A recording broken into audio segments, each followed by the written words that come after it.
Welcome to Bedhampton Church. Contact us at www.bedhampton.church.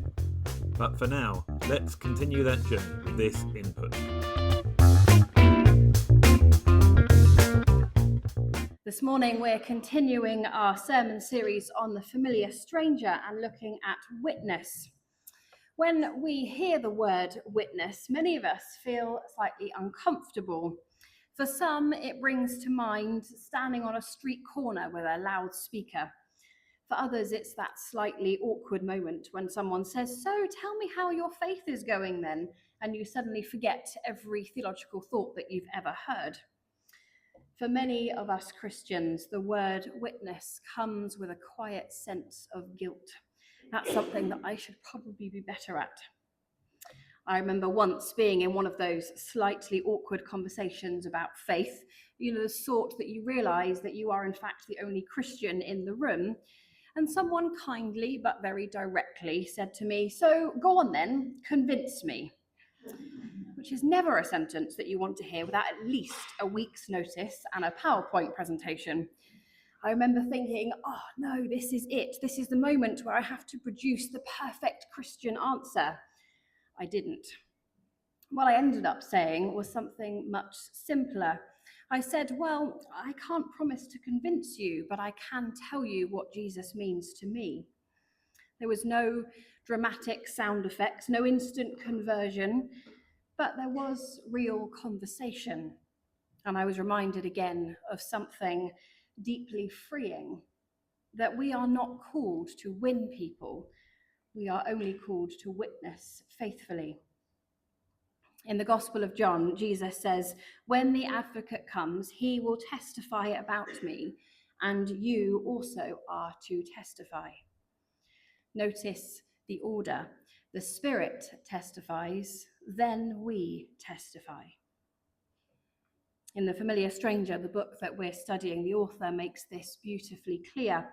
The Holy Spirit is the primary witness. We are invited to participate, which means, and this is good news for all of us, that we are not the Holy Spirit. We are not to change hearts, win arguments, or carry the weight of someone else's faith journey on our shoulders. The Spirit is already at work in the world. Our role is simply to notice it and join in. Then we turn to our first reading from the Acts of the Apostles, and what do we find? We don't find polished evangelists even ready to take on the world, but we find disciples who are still slightly confused. They ask Jesus, "Is this the time?" They're still trying to work out the timetable. But Jesus directs them and says, "You will receive power and you will be my witnesses." What happens next is not that they launch into a mission strategy and a 5-year plan, but they go upstairs and they pray. The book of Acts tells us that they are constantly devoting themselves to prayer, before preaching, before miracles, before growth. The church begins with that prayerful dependence, and their authority came from one thing, that they had been with Jesus. So perhaps this is a good word for us to have as we begin the season of Lent.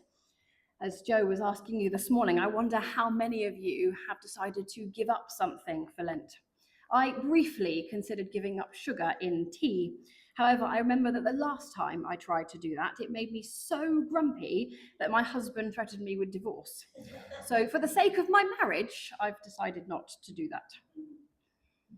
Because perhaps what most of us need is not to do more for God, but to make a little more space for God to work in us.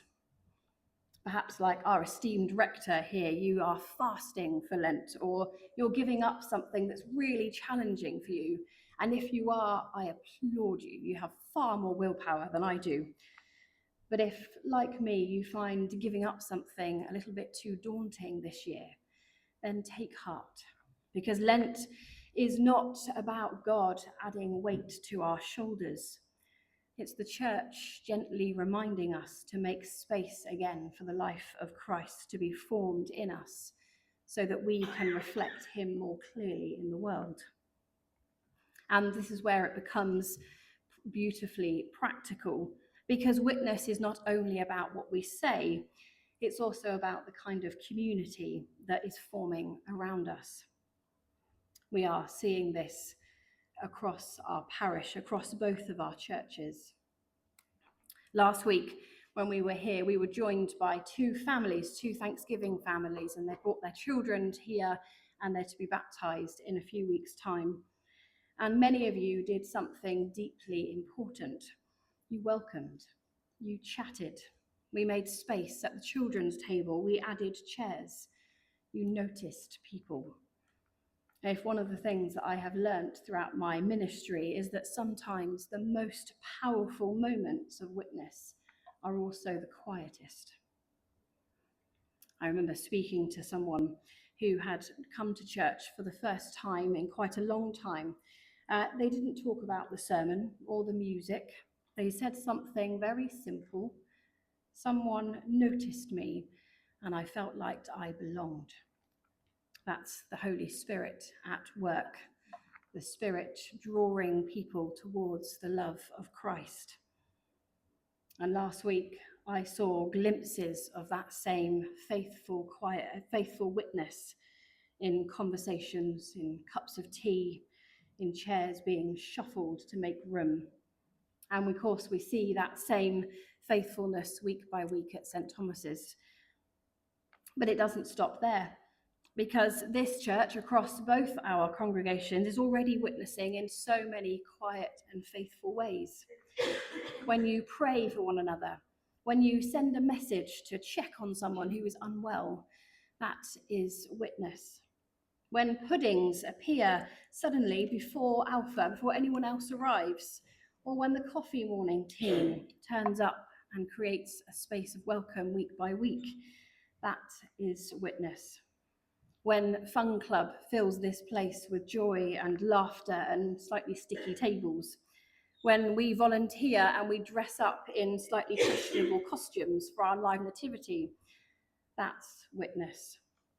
When someone unlocks the church early and makes sure the heating is on, when you serve faithfully on rotas that very few people notice, that is witness. When you listen and you sit patiently with someone who needs to talk, when you keep praying for that friend or family member year after year, that too is witness. Some of the most powerful witnesses in this church happens when nobody thinks anything special is happening at all. Much of what the Spirit does is not flashy. It happens in kitchens, in quiet prayers, in faithful routines that nobody live streams or applauds. But in the hands of the Spirit, these small acts become part of God's great work, drawing people to the life of Christ. More recently, I've also been reminded that witness doesn't look like what we expect.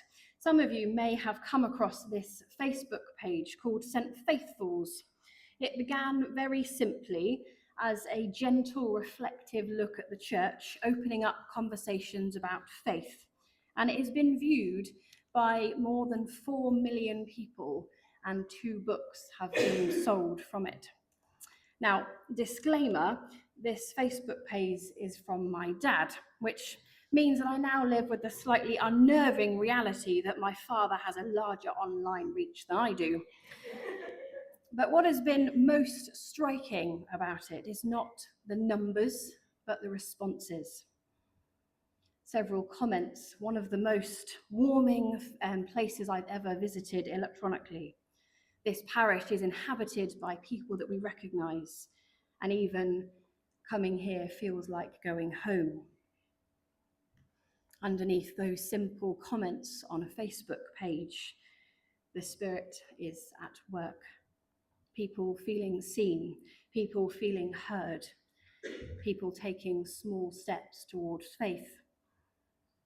And at the heart of all of this, the Holy Spirit is always drawing people to Jesus, not to us, not to our programs, and not even to our church buildings, but to Jesus.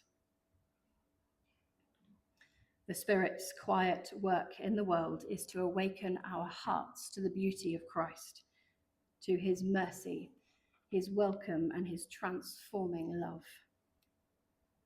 The extraordinary thing is that we live lives of ordinary faithfulness, and the Spirit uses even us to help us people catch a glimpse of him. Witness isn't about being loud, it's about being faithful. And we are already doing this. However, the Spirit rarely leaves us standing still. So perhaps the question for us this morning as a church is, where might the Spirit be leading us next? Often it's not in the dramatic moments, but in the steady, faithful ways that we present into the life of our community, through the welcome offered week by week here in church, or at coffee morning, or at fun club, or in the Bedhampton summer show that's coming up, in the conversations that we have with our neighbours and our friends.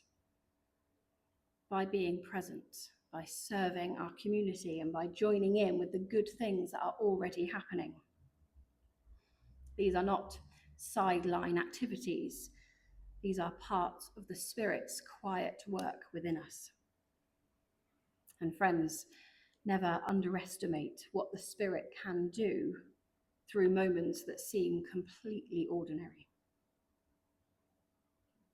So as we continue our series, I encourage you to ask questions. Questions that is not, am I brave enough, or am I enough, or will I get it right?